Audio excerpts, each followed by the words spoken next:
بسم الله الرحمن الرحیم. په دې دنیا کې چې ما او تا زندگی کوو او هر انسان چې زندگی کوي په یو مسابقه کې دی، په حقیقت کې شریک دی. او د دې وجه نه رسول الله صلی الله علیه وسلم فرمایي چې کل الناس یغدو، ټول خلق سهار کوي، هر سړی سبا کوي او په هر چا باندې شپه تیریږي. نو رسول الله صلی الله علیه وسلم فرمایي چې فبائع نفسه، نو دا هر سړی چې دی دا د ځان سودا کوي، سودا د ځان کوي. خو فمعتقها او موبقها، څوک د ځان د ازادۍ سودا کوي او څوک د ځان د هلاکت او د تباهۍ سودا کوي.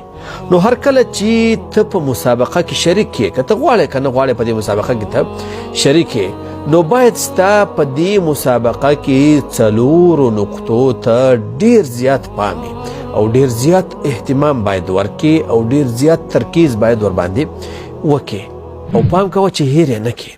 او دا ځکه چې دا 4 نقطې انشاءالله تا د دې مستحق ګرځوي چې ته یو کامیاب شخصیت په دې مسابقه کې جوړ شي. اوله هغه نقطه چې ستا باید ډیر ورته پام وي په دې مسابقه کې او د دې دنیا په زندګۍ کې، هغه د شرک نه ځان ساتل. باید کوشش وکړي چې د شرک نه ځان وساتي، د رب العالمین سره په عبادت کې څوک شریک نه کې او د شرک د مداخلو او د اسبابو نه ځان وساتي. او دا ځکه که چیرته ستانه شرک وشي، په دې کې څو نقصانه دي. اول نقصان یې دا دی چې تا اوټ کوي، سوځي، بیا به ته جد و جهد کې کوشش به کوې خو فایده به نه درته رسوي. تاسو به کله لیدلی چې یو څوک کرکټ کوي چې یو کلاړي وسوځل شي، نو هغه په میدان کې ناست دی، بیا که دی هر څه چکې او چوکې شپږیزې او څلوریزې ووایي او هر څو رنز او سکور وکړي چې کله اوټ شي یو ځل، نو هغه ته بیا دا فایده رسوي؟ هېڅ فایده نه ورته رسوي. نو دغسې مسلمان هم دی، کله چې د هغه نه شرک وشي، د الله رب العالمین سره شرک وګرځوي په دغه په عبادت کې یا دغه په اسماء او صفاتو کې یا دغه په ربوبیت کې، نو دا سړی بیا اوټ کېږي، سوځېږي. او کله چې وسوځل شو، بیا که هر څومره جد و جهد وکړي، کوشش وکړي، اعمال وکړي، ځان ستړی کړي، بیا فایده نه ورته رسوي. او دا لا څه کوي؟ د شرک په وجه باندې تیر چې کوم اعمال تا کړي هغه لا بربادېږي. رب العالمین فرمایي چې ولقد اوحي الیک والى الذین من قبلک، یقینا وحی شوی ده ای پیغمبره تا ته او ستانه مخکې چې کوم پیغمبران تیر شوي هغوی ټولو ته، لئن اشرکته، که چیرته د شرک وکړو، نو لیحبطن عملک، دوارس به برباد شي ستا عمل، ولتکونن من الخاسرین، او خامخا به ته شې د تاوانیانو نه. نو هر کله چې د پیغمبر اعمال ختمیږي د شرک په وجه باندې او د هغه جد و جهد بیا هغه ته فایده نه رسوي د شرک په وجه باندې، نو ما او تا څوک یو؟ نو دا ډیره مهمه نقطه ده چې تا باید خپل په زندگی کې ورته فکر او کوشش باید وکړي چې شرک وپېژنې، د شرک مداخل، د شرک اسباب او شرک چې په کم شونو تا ته راځي، دا ټول باید وپېژنې او دې ته داسې په سپکه سترګه مه ګوره. که جنت غواړې، کامیابي غواړې، دې مسلې ته اهمیت ورکه، دې مسلې ته ډیر په سپکه سترګه مه ګوره. دا ډیره مهمه ده ستا د کامیابی د پاره. دویمه هغه نقطه چې په دې مسابقه کې او په دې زندګۍ کې باید ستا ډیر ترکیز یې ورباندې او ډیر اهتمام باید ورکې، هغه د منځ کول. او دا ځکه چې منځ کول چې دی دا تا ته انرژي او طاقت درکوي، تا د دې مستحق ګرځوي چې ته په دې مسابقه کې مخکې لاړ شي، طاقت درکوي. کله چې یو انسان په یو مسابقه کې شریک وي، هغه خپل د بدن طاقت ته ضرورت لري که نه لري؟ وبس کې مثال کې تور ورزش کوي، د هغه د پاره قسمه قسم بعضې خلک لا داسې چې هغه دوایانې استعمال کې آرام ورته کوي، ځان ورته تیاروي. دغسې دا مونځ چې دی دا چې کله ته کوې خپل په زندګۍ کې، نو دا تا ته انرژي او طاقت درکوي. د دې وجه نه رب العالمین فرمایي چې واستعینوا بالصبر والصلاة، تاسو کومک وغواړئ، یعنی خپل د ځان انرژي او طاقت پوره کوي په څه شي باندې؟ بالصبر په صبر کولو باندې والصلاه او په مانځه باندې. او رسول الله صلی الله علیه وسلم نه رانقل صحابه فرمایي چې کان اذا حزبه امر، کله چې به هغه یو کار هغه ته سخت شو، هغه په پریشانی کې واچو، نو فزع الى الصلاه، هغه به د وارث مانځه ته منډه کړه.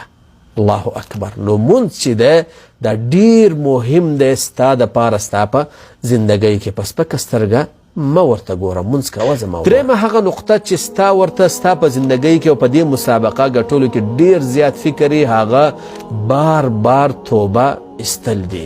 توبه مه هېروه، همیش توبه وباسه. او دا ځکه چې په زندګۍ کې او په دې مسابقه کې ستانه غلط کارونه کېږي، پولونه درنه کېږي، او بعضې داسې نیګیټیو یا منفي اعمال ستانه کېږي چې هغه ستا په درجو او ستا په نمبرونو باندې او ستا په د مسابقې په ګټلو باندې تاثیر کوي.